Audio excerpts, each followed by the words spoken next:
안녕하세요. 요즘 AI 얘기 정말 많이 하잖아요.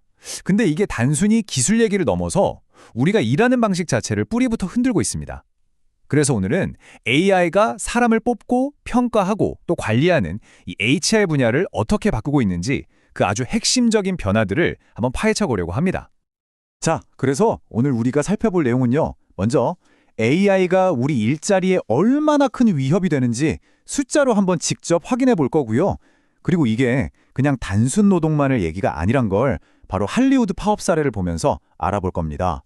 그 다음엔 그럼 기업들은 이걸 어떻게 쓰고 있나? AI 채용의 현실을 들여다보고 마지막으로 제일 중요한 거죠. 이 새로운 시대에 우리 인사관리는 과연 어떤 전략을 가져야 하는지 그 해답을 함께 찾아가 보겠습니다. 자, 그럼 첫 번째 주제부터 시작해 볼까요? 바로 자동화에 대한 불안감입니다. AI 때문에 내 일자리가 없어지면 어떡하지? 이런 막연한 두려움 다들 한 번쯤 해보셨을 텐데요. 이게 과연 그냥 기우일까요? 아니면 정말 현실이 될까요? 구체적인 데이터로 한번 확인해 보죠. 자, 보세요. 90.1%. 와, 정말 충격적인 숫자죠? 이게 뭐냐면요. 우리나라 단순 노무직 일자리 10개 중에 9개가 AI나 로봇으로 대체될 수 있다는 뜻입니다. 말 그대로 거의 모든 일자리가 사라질 수도 있다는 아주 강력한 경고인 셈이죠. 근데 이게 정말 단순 노무직만의 이야기일까요? 아니요. 이 통계는 사실 우리 모두에게 질문을 던지고 있는 거예요.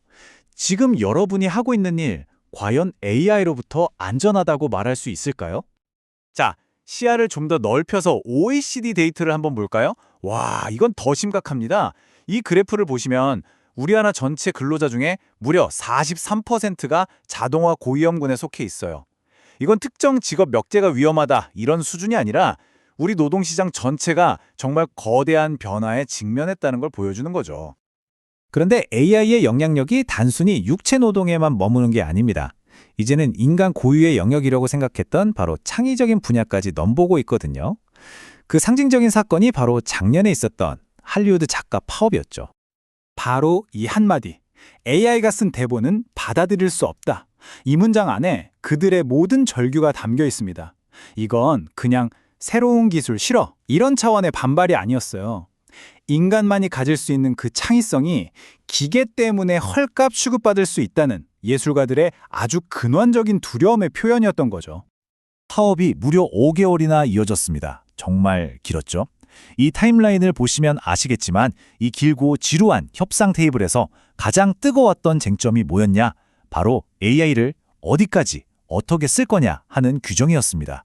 이게 앞으로 창작의 판도를 바꿀 수 있는 아주 중요한 싸움이었던 거예요.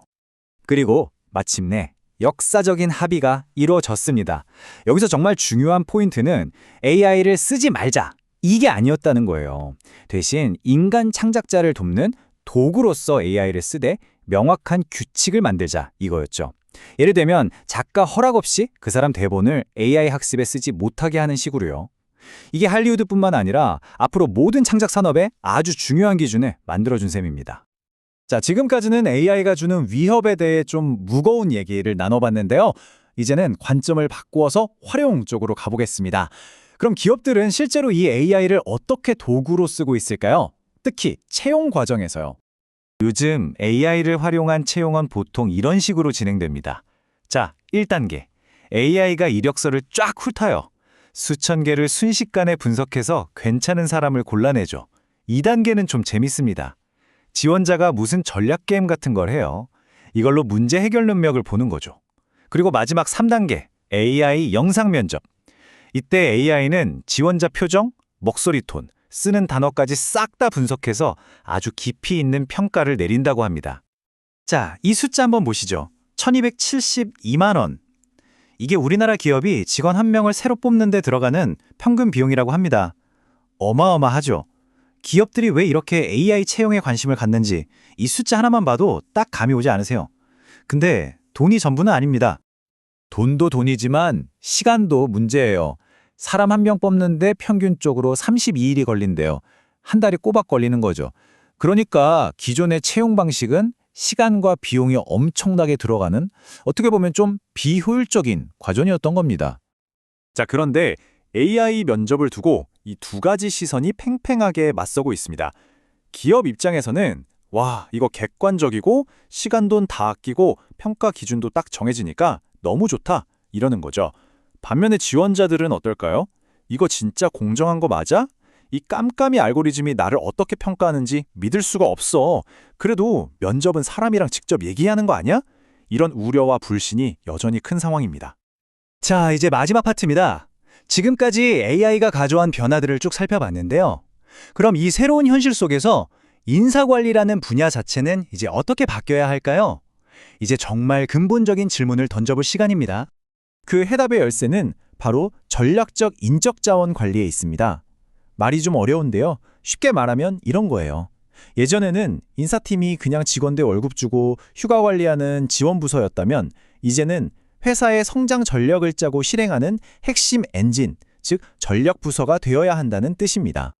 그럼 이 전략적 HR이 하려는 게 뭘까요? 목표는 아주 명확합니다. 직원 한 명 한 명의 잠재력을 최대한 끌어내서 그게 회사 전체의 성공으로 이어지게 만드는 거예요. 다시 말해 직원의 성장이 곧 회사의 성장이다. 이 공식을 현실로 만드는 거죠. 바로 이 점이 핵심입니다. AI가 단순하고 반복적인 업무를 다 가져가잖아요. 그럼 역설적으로 기계는 절대 따라할 수 없는 창의력이나 통찰력을 가진 핵심 인재의 가치는 한층 높은 줄 모르고 치솟게 됩니다. 이제는 그야말로 인재 전쟁의 시대고 이 전쟁에서 이기는 기업이 시장을 지배하게 될 겁니다. 그럼 그 인재 전쟁에서 이기려면 어떤 무기가 필요할까요? 자, 여기 몇 가지가 있습니다. 끊임없이 교육해서 성장할 기회를 주고 누구나 수긍할 수 있는 공정한 평가를 하고 그리고 최고의 인재들이 나 이 회사에서 계속 일하고 싶다 라고 느끼게 만드는 보상과 근무 환경, 이 모든 것들이 바로 전략적 HR의 구체적인 실행카드들인 셈이죠. 구글의 이 말 굉장히 도발적이죠. 불공정하게 보상하라. 이게 무슨 뜻이냐면 모두에게 똑같이 월급을 주는 게 진짜 공정한 게 아니라는 겁니다. 회사에 가장 큰 기여를 하는 정말 대체 불가능한 소수의 인재에게는 파격적으로 보상해서 절대 다른 회사에 뺏기지 않겠다는 아주 공격적인 전략인 거죠. 결국 이 모든 전략이 향하는 최종 목표는 딱 하나입니다. 반복적인 일은 이제 기계한테 맡기자는 거예요. 그리고 우리 인간은 오직 창의성, 공감 능력, 전략적인 생각처럼 기계가 절대로 흉내낼 수 없는 우리만의 고유한 가치에만 집중하는 거죠. 이것만이 AI 시대에 우리가 살아남을 수 있는 유일한 길이 아닐까 싶습니다. 자, 마지막으로 이 질문을 여러분께 던지면서 오늘 이야기를 마무리할까 합니다.